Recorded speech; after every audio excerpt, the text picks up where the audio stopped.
ఈ కార్తీక మాసంలో మీరు దీపం పెట్టాలన్నా, పూజ చేయాలి అన్నా బీచ్‌లో ఎక్కడో దూరాన కూర్చొని చెయ్యమాకండి. దగ్గర అలలు దగ్గరలోనే కూర్చొని పూజ చేసుకోండి. ఎప్పుడైతే మన పూజని సముద్ర దేవుడు స్వీకరిస్తాడో అప్పుడే మనకి మంచి జరుగుద్ది అని నమ్ముతారు. అంతేకాదండి, పిల్లా జల్లా చాలామంది బీచ్‌కి వెళుతుంటాము. అందరూ క్షేమంగా తిరిగి రావాలని ఆ సముద్ర దేవుడికి నమ్ముకొని, వేడుకొని, కోరుకొని, దండం పెట్టుకొనే మనము మునుగుతానికి వెళ్తాము. చాలామంది ఇలాగే చేస్తారు. అవును కదండి. సో ఏది ఏమైనప్పటికీ కూడా మన పూజని స్వీకరించారు అంటే అలల రూపంలో మనం చేసిన పూజ లోపలికి వెళ్ళాలి. వెళితేనే మన పూజకి ఫలితం. అది సముద్రం దగ్గర అలాగే చెయ్యాలి.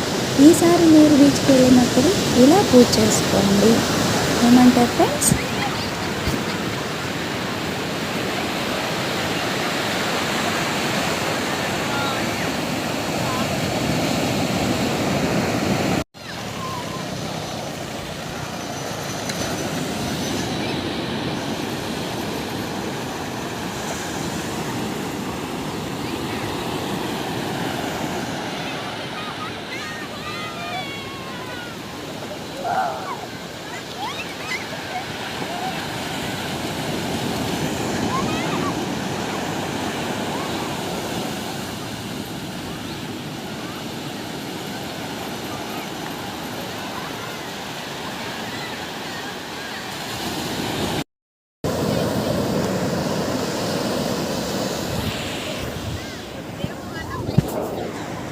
ఏం కాదు, ఉంచేసే.